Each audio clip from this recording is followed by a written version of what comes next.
Mahiya naman kayo sa inyong kapwa Pilipino. Ngayon, bakit pa na tayo honest? Why is the I had Philippines to kill people because I need Why is the Philippines always ranked as one of the most corrupt countries in the whole world? Ngayon ay lumalaban!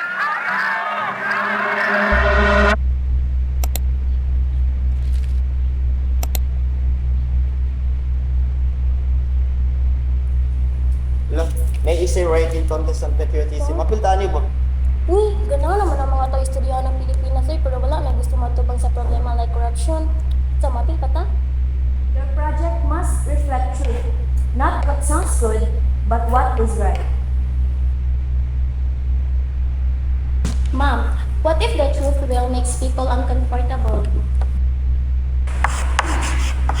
Then that's where integrity begins. You know, ganahan ko magsulat about corruption do. Injustice, you know. Patapit ang mga bagay na di nato gana-express, Jude. Kinahanglan niyo muna kayanin. I believe in opinions too, but we must be clear. Ganahan jud kay kun nimo ba kay gapaminaw jud kay kanako do.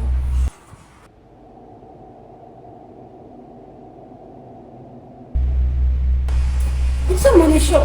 Oh, Jude.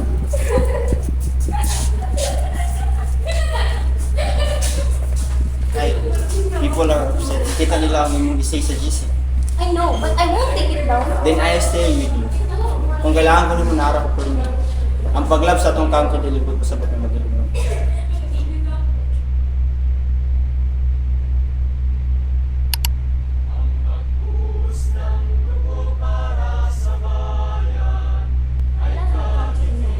I believe it can be done. Love is not mine. Loyalty is honesty.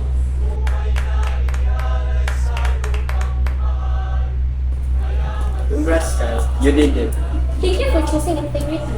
And thank you din sa pagiging open and for choosing openness. And maybe loving the country start with loving the truth. Ang Tingo ay isang kwento kung sa ang tapang na nasalita kapag gusto natin sanang nanahinig. Pinapaalala nito sa atin na ang bawat isa ay may tinig at ang tinig na ito ay may kailangang magbigay liwanag sa katotohanan. Sa kwentong ito, makikita natin na ang tunay na patriotismo ay hindi lamang makikita sa paggalang sa bandila, kundi sa paninindigan para sa tama, sa pagiging bukas sa katotohanan at sa pagmamasakit sa kapwa. Ang pagiging makabayan ay ang pagpili ng integridad kahit may takot at pangangamba. Habang patuloy na iwinawagayway ang bandila ng ating bayan, ipinapakita ng tingog na hanggat may mga taong handang magsalita at manindigan, hindi kailanman mawawala ang pag-asa. Ang ating mga tinig, kapag ginagamit ng may katapatan, ay maaaring maging lakas ng pagbabago. Naway magsilbing inspirasyon ang tingo sa ating lahat na gamitin ang ating tinig hindi upang manakit, kundi upang itaguyod ang katotohanan, katarungan at pagmamahal sa bayan.